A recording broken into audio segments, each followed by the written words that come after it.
Hi,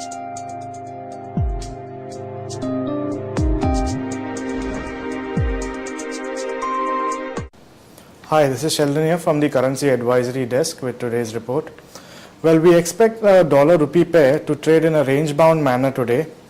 Now, there isn't much happening on the domestic front, with traders waiting for the RBI policy meeting decision on May 3rd.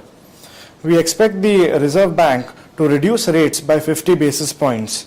So, the rupee will remain strong as compared to the US dollar for the next few days. Now, we've had news that the Indian government is pitching for a sovereign ratings upgrade from Standard & Poor's.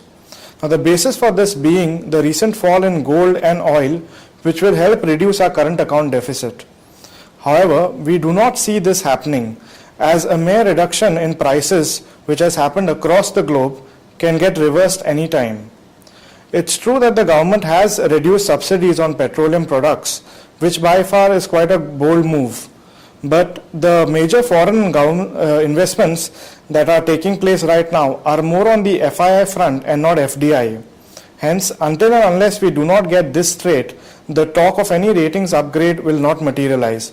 Because as we know that FII money is usually related to investments which are shorter term compared to FDI, which would be more of a strategic investment for longer term basis, which is what India needs right now. Now, we have a lot going on internationally, with the political deadlock in Italy finally coming to an end. The new Prime Minister, Mr. Enrico Letta, will have to face a vote of confidence by the Italian Parliament.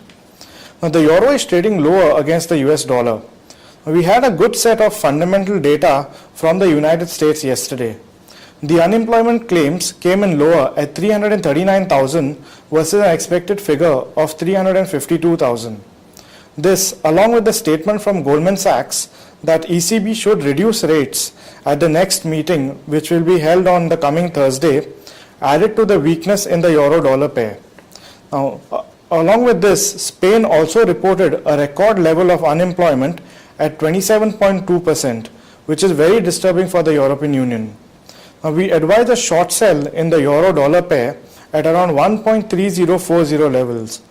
In rupee terms, traders can sell the euro-rupee pair at around 70.75 in the spot. Now, the much-awaited GDP figure for United Kingdom was out yesterday, and to everybody's relief, UK reported a growth of 0.3% for the first quarter. With the recent Fitch downgrade and IMF report advising Britain to review its austerity program, this figure has come as a shot in the arm for the Chancellor, George Osborne, and his highly criticized measures to tackle the recession. Now, the pound rallied against the US dollar yesterday, hitting an intraday high of 1.5480. Though we are bullish on the pound against the US dollar, we expect it to give up some gains on the back of profit booking before resuming its rally. In rupee terms, traders can short sell the pound rupee pair at around 83.8150 levels.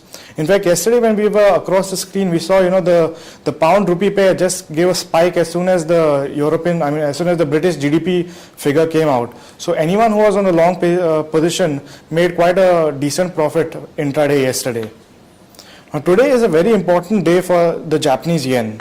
We will have the Bank of Japan's monetary policy statement and outlook report. After last meeting's decision to double the monetary base, we do not expect Bank of Japan to come out with anything radical at this meet. The dollar-yen pair will trade based on the GDP figure of the United States to be released later today. A reading of greater than 3.1%, which is what the analysts expect, will give a boost to the US dollar, and we will see the yen probably crossing 100 level this time. However, if there is a fall in US GDP, then the yen could move up by around 100 to 200 pips. Now, we advise our traders to buy the yen-rupee pair at current levels for a gain of around 70 to 80 paisa intraday. Well, that's it from the Currency Advisory Desk. Thank you.